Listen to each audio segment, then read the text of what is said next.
Hello दोस्तों, मेरा नाम है रिजू और हम आप लोगों को आज क्लास 11th अकाउंट के बेसिक्स पढ़ाने वाले हैं। आज हम लोग शुरू करने वाले हैं जर्नल एंट्री क्वेश्चंस के टाइप नंबर 6 को। तो टाइप नंबर 6 के क्वेश्चंस को करने से पहले हमको एक कॉन्सेप्ट को समझना पड़ेगा, और कॉन्सेप्ट को हम एक आपको स्टोरी के माध्यम से समझाएंगे। तो स्टोरी ये कुछ इस प्रकार होगा कि एक घर में 4 लोग थे। 4 लोगों में कौन कौन थे वो हम आपको बताते हैं अभी। एक थे वकील साहब, जो कि वकील में जॉब करते, जो कि वकील थे। उनका पेशा जो था, ऑक्यूपेशन था, वो वकील का था। वो कोर्ट में थे। उनकी पत्नी थी जो कि हाउस वाइफ थी। उनके 2 बेटे थे, एक छोटा बेटा एक बड़ा बेटा। छोटा बेटा निकम्मा था, निठल्ला था, कुछ नहीं करता था। बड़ा बेटा जो था वो जॉब करता था। और एक बात और बताना चाहते हैं कि जो बड़ा बेटा था वो अपने पापा के बिजनेस में भी हाथ बटाता था। मतलब कि वकील साहब का एक बिजनेस भी था, एक साइड बिजनेस जॉब के अलावा। तो वो अपने पापा का हाथ बिजनेस में भी बटाता था, वो सपोर्ट करता था। अब एक दिन की बात है कि जो छोटा बेटा है उसको अपने दोस्त का एक फ़ोन आता है। और उसका दोस्त जो है वो उसको बोलता है कि यार, तुम तो जानते हो कि अगले महीने मेरा शादी है, तो तुमको आना पड़ेगा। ऐसे ही कुछ देर बात करता है और फ़ोन रख देता है। अब छोटा बेटा जो है वो सोचने लगता है, बात तो सही है, अगला महीना इसका शादी है, हमको तो जाना पड़ेगा। तो इसके लिए पैसा चाहिए क्योंकि कपड़ा खरीदेंगे, कुछ पैसे, हमारा जाने का वहाँ किराया भी लग जाएगा। उसके बाद उसको कुछ गिफ्ट भी देना है, तो इसके लिए भी पैसे चाहिए। तो वो ये सब हिसाब जोड़ता है, और वो पाता है कि हमको 10,000 रुपया चाहिए। तो वो बोलता है कि अब 10,000 रुपया मांगे किससे। अपने आप से वो बात कर रहा है कि हम अब 10,000 मांगे किससे। अब वो जाता है अपने पापा के पास। उसके पापा जो वकील साहब हैं वो शाम को आते हैं 7 बजे। अब वो जाता है, बोलता है पापा हमको 10,000 रुपया चाहिए। तो पापा बोलते हैं क्यों चाहिए 10,000 रुपया। जोर बोलते हैं, मतलब गंभीरता से पूछते हैं।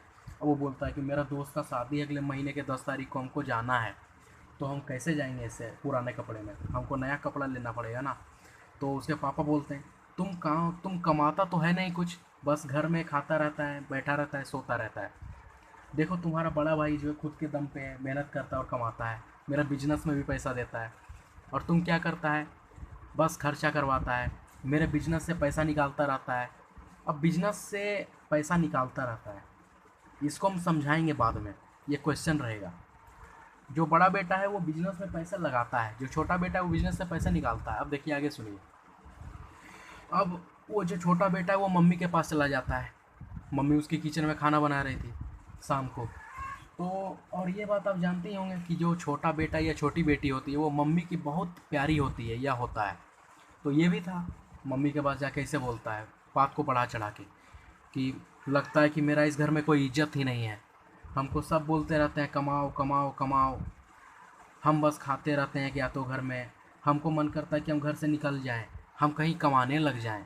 मम्मी पूछती है गंभीरता से कि तुमको कौन ये सब बात बोलता है, तुम हमको बताओ उसका कि कौन तुमको ये सब बोला। तो बोलता है कि पापा बोले हैं, हम 10,000 रुपये अपने दोस्त की शादी के लिए मांगे थे, और वो बोले कि नहीं हम नहीं देंगे, और बहुत ताना दिए। और तो मम्मी बोलती है अच्छा चलो हम पैसा मंगवाते हैं, और पापा को भी बोलेंगे कि ये सब बात तुमको ना बोलें। तो वो उसकी मम्मी जो थी वो पापा के पास जाती, मतलब वकील साहब के पास, और बोलती है कि आप ऐसा क्यों बोलते हैं इसको, ये तो अभी छोटा है, अभी ये कैसे काम करेगा। घर में देखिए 2-2 कमाने वाले लोग हैं, आप हैं, इसका बड़ा भाई है। तो 2 लोग से नहीं घर चल रहा है जो ये भी चलाएगा। अभी बहुत छोटा है, ये अभी नहीं कमाएगा, अभी इसको खेलने कूदने दीजिए, ऐश करने दीजिए। तो उसके पापा बोलते हैं कि तुम बिगाड़ दी हो इसको, सबके पापा बोलते हैं तुम इसको बिगाड़ दी हो, कुछ नहीं करता है। और फिर पैसा देते हैं, बोलते हैं कि दे देंगे। अब वो छोटा बेटा जो है ना वो पर्दा के पीछे छुपा हुआ रहता है। अब वो बोलता है पैसा आज ही दीजिएगा कि कल दीजिएगा। तो उसके पापा बोलते हैं ज़ोर से एकदम, दे देंगे आज ही देते हैं, ऐसे करके एकदम खड़ूस जैसा।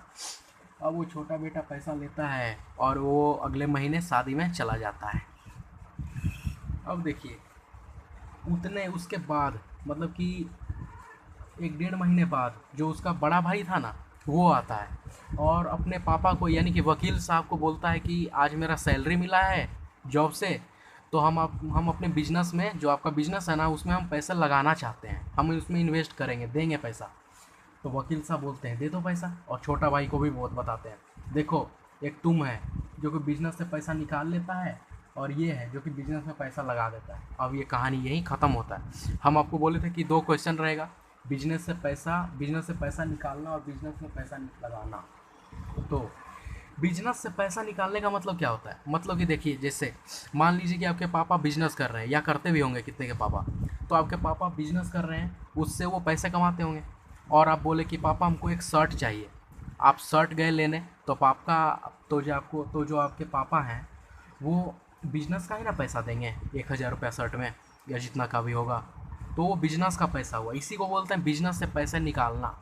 और बिजनेस में पैसे लगाने से मेरा मतलब है कि जैसे आपके पापा का बिजनेस है और आप उसमें पैसे दे रहे हैं, तो वो हुआ बिजनेस में पैसे लगाना, जो कि बड़ा भाई इसका कर रहा था स्टोरी में। तो अब ये देखिए, ये क्वेश्चन सॉल्व तो आंसर मिल गया। अब देखिए इस पे दो ये टॉपिक आता है, ड्रविंग और कैपिटल। ड्रविंग का मतलब होता है जो बिजनेस से पैसे निकालता है, जो बिजनेस से पैसे निकालता है, जैसे वो छोटा भाई था।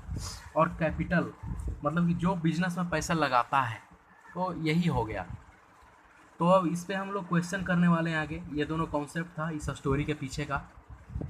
तो अगले का क्वेश्चन हम बाद में करेंगे इसके अगले वीडियो में। तब तक वीडियो देखते रहिए।